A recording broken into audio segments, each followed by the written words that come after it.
باللہ من الشیطان الرجیم بسم اللہ الرحمن الرحیم اواعجبتم ان جاءکم ذکر من ربکم علی رجل منکم لینذرکم ولتتقوا ولعلکم ترحمون۔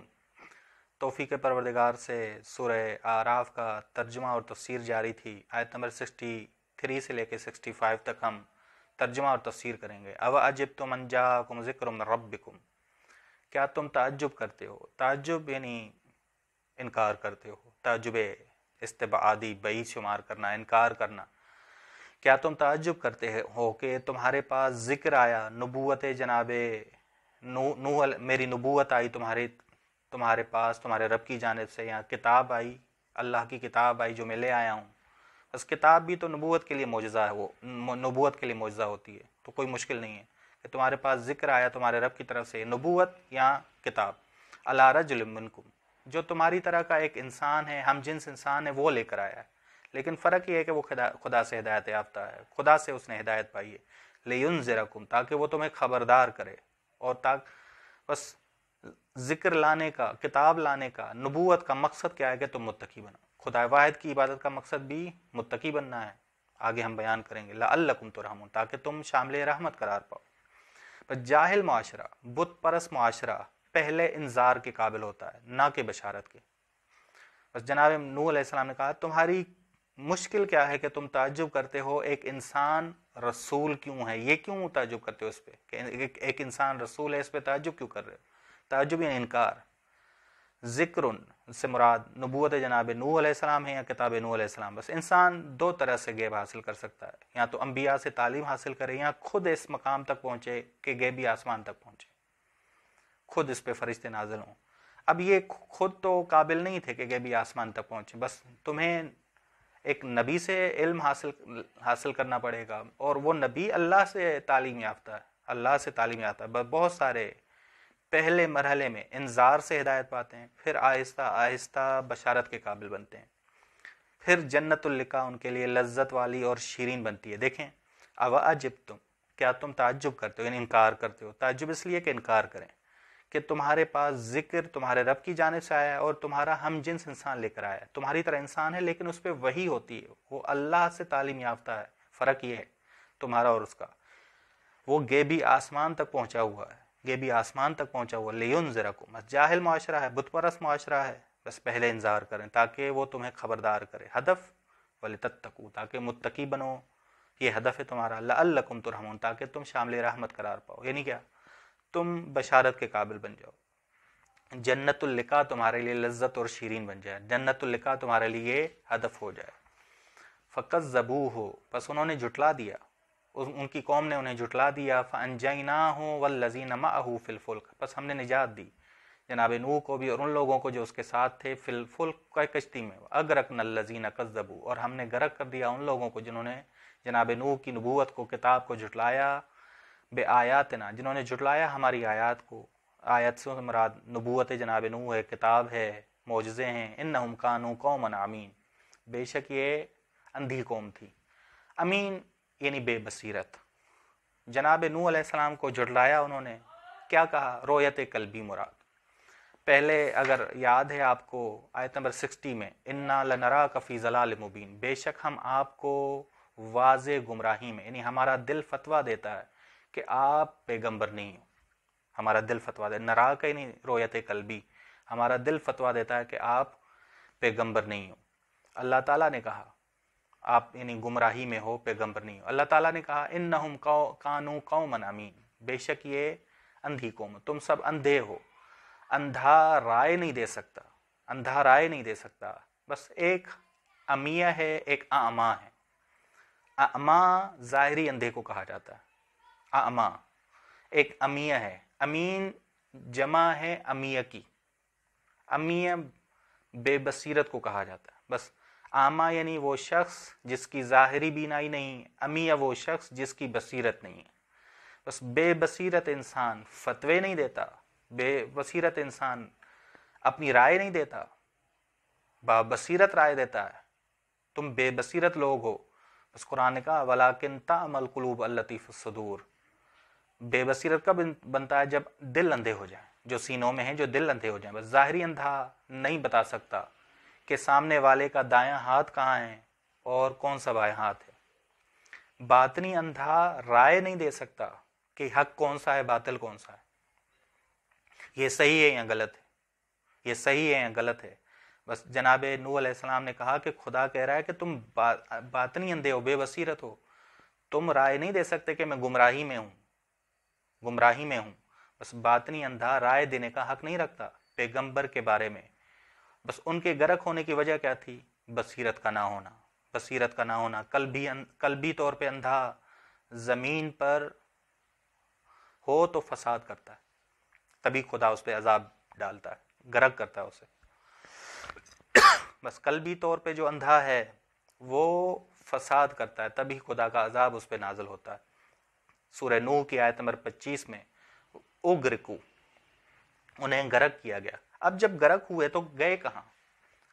اس آیت نے بس آیت نمبر 64 دیکھیں، وَأَغْرَقْنَا الَّذِينَ كَذَّبُوا، بس ہم نے غرق کر دیا ان لوگوں کو جنہوں نے جھٹلایا ہماری آیات کو، جناب نوح کو جھٹلایا، نبوت جناب نوح کو جھٹلایا، کتاب جناب نوح کو جھٹلایا۔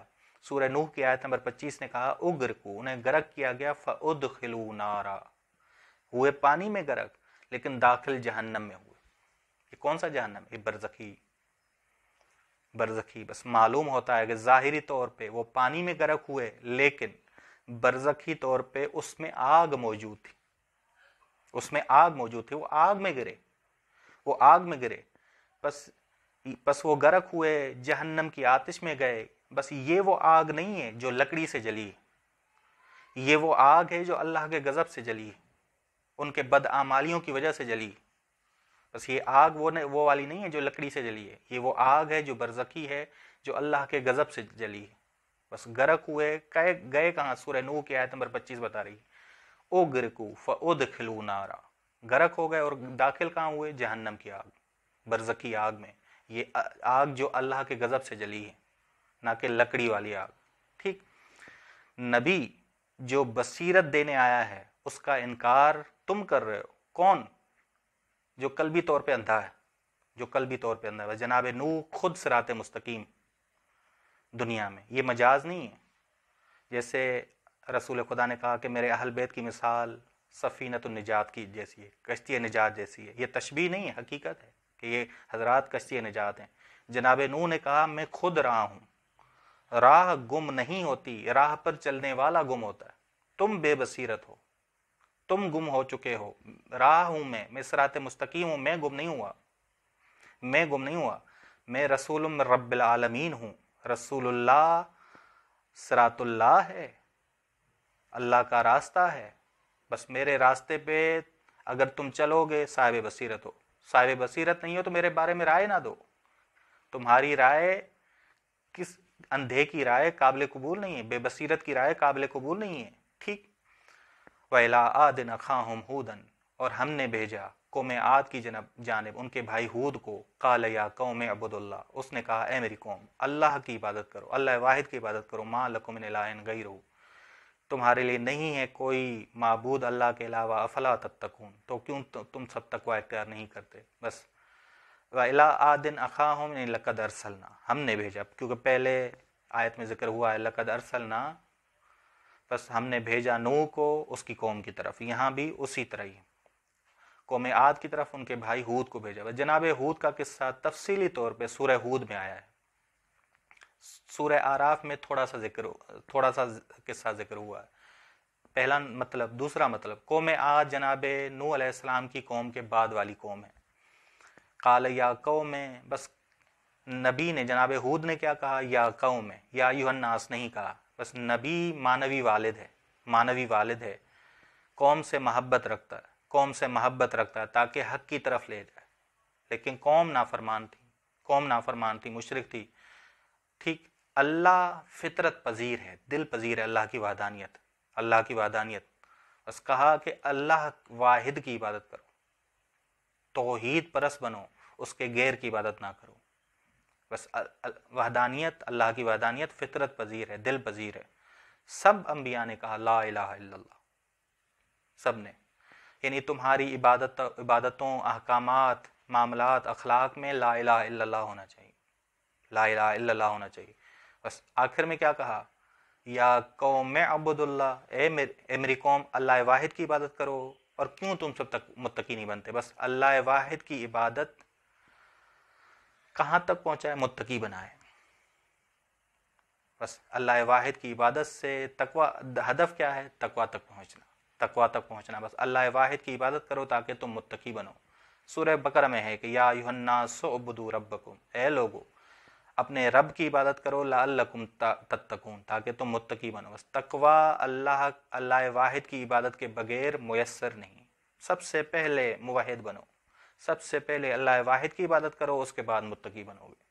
اللہ واحد کی عبادت نہیں تو متقی بھی نہیں.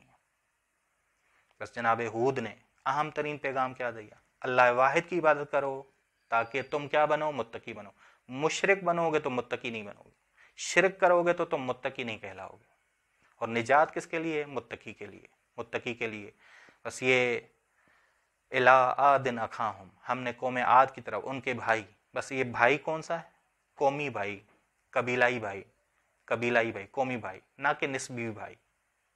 نسبی بھائی یا ایمانی بھائی مراد نہیں ہے، ایمانی بھائی مراد نہیں ہے، نسبی بھائی مراد نہیں ہے، بلکہ قومی بھائی. آگے قال یا قوم، اس نے کہا اے میری قوم. بس معلوم ہو رہا ہے کہ اخاہم یعنی قومی بھائی مراد ہے، قومی بھائی مراد ہے. اے میرے قومی بھائیوں. جناب ہود نے کیا کہا؟ اے میرے قومی بھائیوں اللہ واحد کی عبادت کرو، اللہ واحد کی عبادت کرو، نہیں کوئی معبود اس کے علاوہ، وہ اس کا کوئی شریک نہیں ہے، اس کا کوئی شریک نہیں ہے.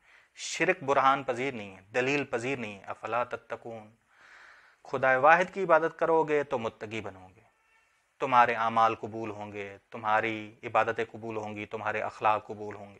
بس ضروری ہے کہ پہلا نقطہ تم ٹھیک کر لو، وہ ہے اللہ واحد کی عبادت، تاکہ تمہارے اخلاق، تمہارے حقوق، اپنے خاندان کو حقوق ادا کرنا، دوسروں کے حقوق ادا کرنا، یہ تمہارے قابل قبول ہوں. صلی اللہ علی محمد اہل بیتہ الطیبین الطاہرین، اللہم صلی علی محمد وآل محمد وعجل